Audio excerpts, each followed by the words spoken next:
What's up, Poker Beast? Kato here, and today we're playing cards. Let's hit the fell. Welcome back to the vlog. As you know, in a few days, I'm going to be headed down to Texas in order to play on the Lodge live stream for Redemption. And in order to warm up, in order to get some practice in, I'm sitting down at the 2-5 game. I play and fold a lot of hands. I sit down for $1,000 and lose it down to 947, and then I pick up pocket tens on the button. There's one limper, and I put in the bet to 20. The small blind defends. The middle position player makes the call as well. 3 ways to the flop, 65 in the pot. The flop comes queen 9-3. My tens are looking okay. Second pair, backdoor straight possibilities. When it checks to me, I'm going to c-bet. I make it 30. And everyone folds, scooping the pot up to 992. Toss away a few more not worth playing. And I pick up ace, 8 of spades. In the low jack, there's an under the gun straddle on the pot. And the middle position player opens to 35. I don't really like having to call 35, but I am playing at a 2-5 game, and this is a suited ace. The small blind rallies the troops and defends. It comes out king 6-7. I completely whiff. When it checks to me, I'm going to take a stab at it. I bet 55. The only player that wants to come along is the middle position. 231 in the pot, and the turn is the ace. I connect top pair now. When it checks to me, I elect for pot control. There are 3 diamonds on the board. Maybe I should have bet. Continue taking the initiative. Charged him in case he has a diamond. Unfortunately, I'm holding none. The river comes out. It's the 8 of diamonds. 4 diamonds on the board now, and my opponent leads out with a very small bet of 50. Although I'm very inclined to call, the 8 gave me 2 pair. 50 just does not seem like a bluff. Maybe it's a blocker bet, but it looks like he's just trying to milk some value out of me. Or maybe he has like a 9 of diamonds.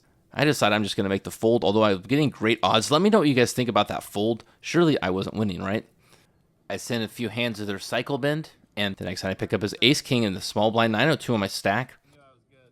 It folds around to the button. He makes it 20. I decided to get a little sneaky. I feel like if I was to 3-bet here, it would really be polarizing my hand. I'm just going to play the ace-king undercover, special operations style, sneak in for the kill. He'll never expect it, especially if he has ace-jack, ace-10, ace-9. That would be beautiful. Can I connect? The flop comes out 8-deuce-9. I don't connect. It checks through to the turn. It's the 2 of clubs. This time the button bets 15. I make the call. The river is the 5 of spades. It checks through again, and my opponent flips up 8-6 of hearts, taking it down with 1 pair.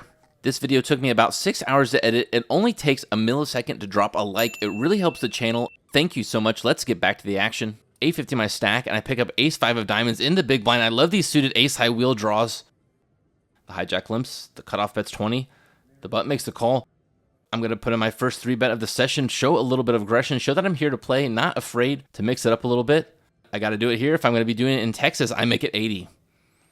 This is a 2-5 game, and no one is scared of that sizing. The cutoff makes the call. So does the button. 237 in the pot, and the flop comes out 8, queen 7. Another wiffle ball.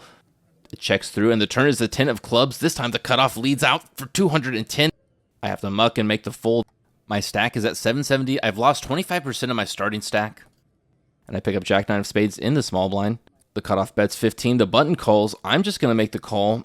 I could 3-bet here, but I'd have to play this hand out of position. It's quite marginal. It has a lot of playability post-flop. If I connect, the big blind defends 60 in the pot, and it's 8-10-9, a great flop for me, middle pair, and a straight draw. I check, hoping that someone bets. I'll probably put in a raise, but it checks through. The turn is the queen of clubs. Now I've made my straight. I'm going to start building the pot. I make it 40. The cutoff's the only player that wants to continue. He, interestingly enough, was the one that made the original pre-flop bet. The river comes out. It's the 2 of diamonds, 3 diamonds on the board now. I decided I'm going to play it safe. Check to my opponent. I don't want to face a re-raise. He's not going to check back, though. He bets 100 into the pot. Now I have to be nervous. Am I playing for a chop, or am I going to lose this to a flush? I could see him bluffing. It is a pretty large bet. The question is, does he have more value or bluffs here? He probably would have raised the turn if he had anything that beat me. So this means that he must have a flush draw. But if he had a flush draw, don't you think that he would bet on the flop, especially if he raised pre-flop? I decide I can't get away from this one. I put the $100 in the pot, 340 in the middle. And he flips up king 3 of diamonds. He did hit the flush on the river. No idea why I didn't bet the flop. I encounter a very long dry spell where I just have to fold away a bunch of hands and be patient. I left them all in for you. If you're new here, welcome. Make sure to hit that subscribe button. The next hand I pick up is ace-jack in the low jack. It's offsuit, 592 on my stack. The middle position player opens to 15. This is good enough for me to call, not good enough to 3-bet. The big blind defends, and the flop comes out 2-9-10. I have the backdoor nut flush diamond draw. Checks to me, and I bet 25. It's good enough to take the pot down. Everyone folds 624 my stack, and I pick up pocket aces in middle position. Finally a hand. Hopefully I can capitalize it, and I definitely don't want to be coolered. I open the action to 20, and my eyes grow wide. I have to control it. Poker face mode, because the button bumps it up even more. He makes it 80. Folds back around to me. There's absolutely no way I'm not going to put in a 3-bet. The question's how much. I'm not used to playing in the 2-5 game. What will he call? I probably should have gone 250 to 300, but I decided on 200. I really want him in this pot. He calls, putting the remaining 120 and 427 in the pot. We're going to the flop in his 4-5 queen. I have the ace of hearts. Hopefully he doesn't have pocket queens. I figure if he has pocket kings, he would have re-raised me pre-flop. If he has pocket jacks, the queen's definitely going to be slowing him down. Ace queen is the only hand I'm hoping he has.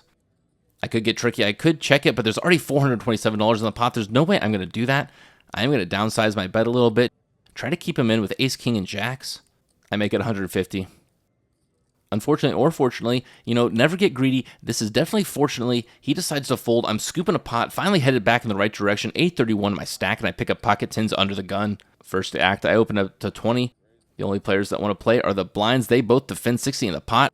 Ace, deuce, 9 on the flop. The pesky ace there to ruin my day. Checks to me. I decide I'm going to check it to the turn. No reason to bet, and it's the jack of spades. Another card over my 10.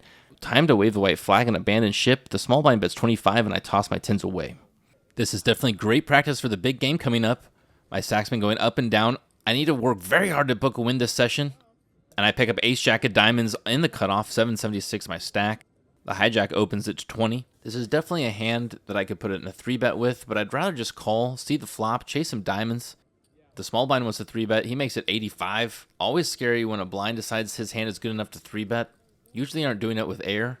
Every player folds back to me. I'm going to complete for the remaining 65, 196 in the pot, and the flop comes out 4-3-4. It's a paired board, but there's 2 diamonds.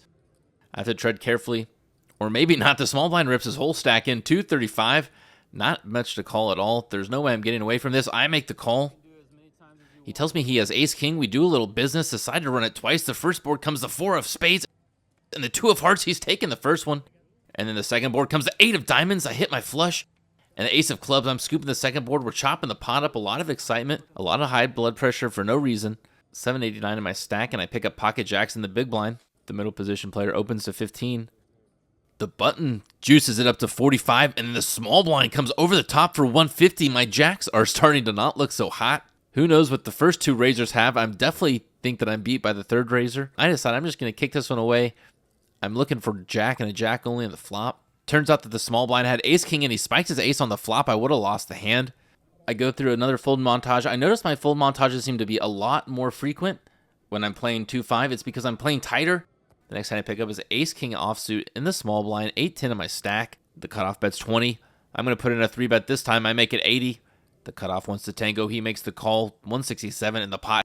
Heads up action to the flop. It's 6-4 jack, all spades. I'm holding the ace of spades in my hand. Come on, baby. Let's get a big pot brewing. I'm going to keep the pedal to the metal. I bet 125 into the pot. Looking to build this one up. Looking to spike my spade. The cutoff has other plans. He makes the fold, 897 in my stack. I decide, you know what? I got some practice in. I faded a big loss, leaving down a little bit, but still cashing out for the majority of my stack. I can feel my mind start to fatigue. Getting up from the table at the right time is something I pride myself on. That's exactly what I do right now. In for $1,000, out for $886 for a loss of $114. Thank you so much for watching. Kato out.